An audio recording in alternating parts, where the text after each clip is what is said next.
Guess what? Your best client just canceled.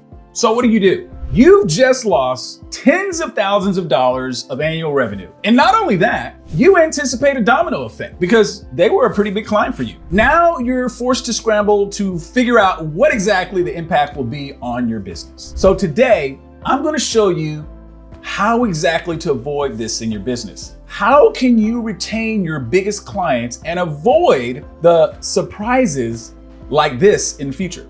Look, you have to figure this out because this is going to be one of your biggest challenges in your professional career. At least it was for me. And I want to show you how to deal with it. Hey there, it's Dom with the RIA Launch Academy and founder of the 10 Steps to a Six-Figure Financial Services Firm. I help my clients break away from the broken dealer, and a big part of this is client retention. Now, look, we all know that your biggest client just doesn't suddenly leave. The truth is that they left a long time ago, and today is just when they had the courage to tell you how they feel and what they want to do. So how do you avoid that is the question. Now, let's talk about it because I've discovered there are just two things you have to do to get your clients to stay with you.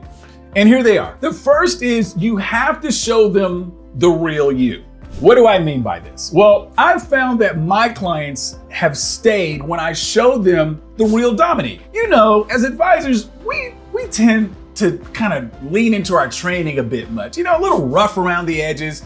We can be too technical, we can be too analytical, and just plainly stated, just boring at times. With all our charts and graphs, we rarely let our hair down. I don't have much hair to let down, but you know what I mean. We don't show our vulnerable side to our clients. Are you guilty of this? Come on, be honest with me. I know advisors, for instance, that have clients that don't even know that they're married or that they have kids or that there's a special hobby that they like. I believe that showing the real you is to be human. And look, your clients want to do business with other humans, just in case you haven't got the memo.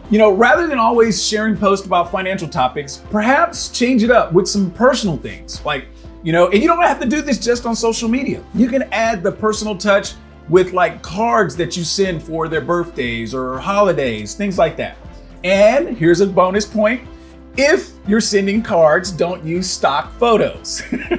Send a card with a picture of you, or your family or your team. The showing of the real you looks like doing the internal work first. And I've talked about this on other videos, but just for now, I just want to let you know, you got to get comfortable with being vulnerable with your clients. That's doing the internal work. There are so many choices of who they could have chosen to work with. And they chose you. So let's do the work of showing who you really are. The second thing that you can do to keep clients with you is to help them be themselves. What do I mean by help them be themselves? Well, I have a story I want to tell you.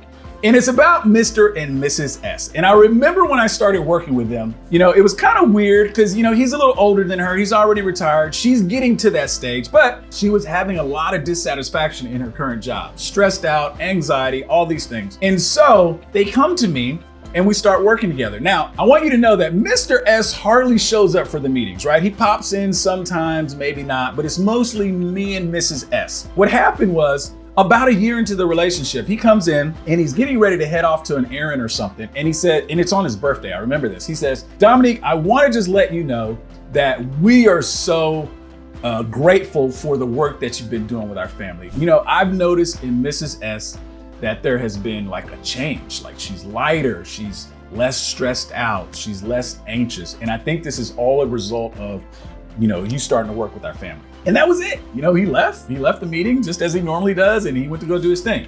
And what I want to say is, this is one of the highest compliments that I got as a professional. This is what it is all about. A lot of our clients just want us to come alongside them in their decision-making about refinancing a home or buying a second one or investing in something or anything else you can think of that your clients talk about. They just want someone that will help them feel confident and empowered. And what I like to call letting a little air out the tire, right? And if you help your clients do this, help them be themselves, I promise this goes a long way to keeping them happy and satisfied.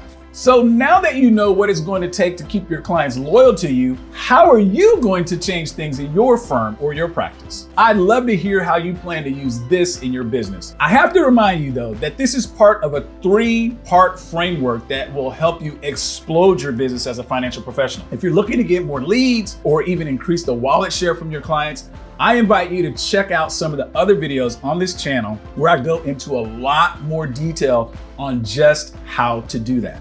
Now, if you're ready to get started changing your business right now, I need you to click the link below to schedule a quick call so that we can map out your growth plan and start scaling your business the right way, okay? By the way, if you enjoyed this series, you should definitely check out the playlist that I have about having success as a financial professional.